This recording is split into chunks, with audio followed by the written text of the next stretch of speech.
Hello mga beshi, magluluto po tayo ng creamy maha blanca.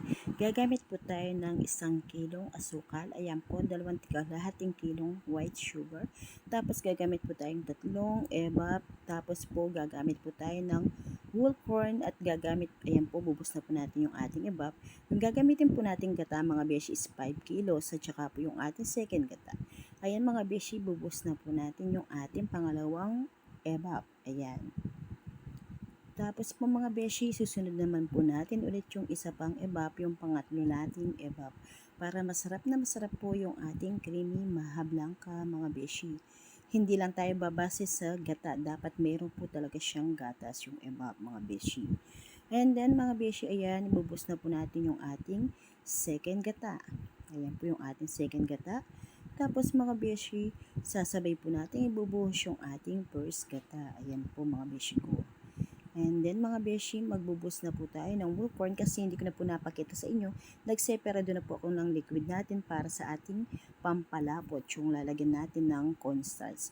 And then may mekos-mekos lang po natin siya mga beshi bago po natin siya isalang sa ating kalan.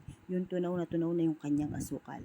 Ayan po yung sinet aside natin mga beshing liquid na gatas at gata, and then nilagay na po natin yung ating cornstarch. Ayan.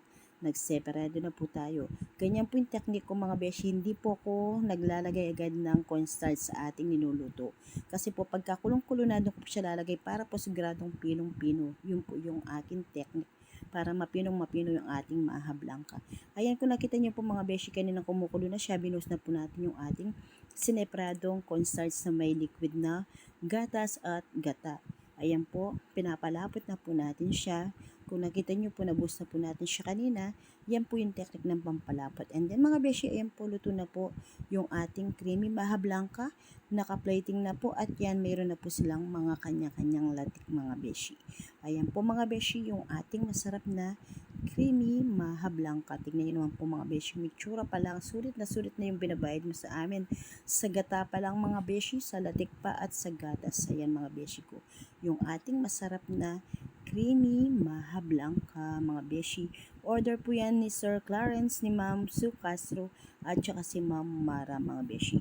Ayan na po mga beshi ko, for delivery na po yan ni Atad Patrol Rider, yung ating masarap na creamy maha blanca. Ayan na po si Atad Rider.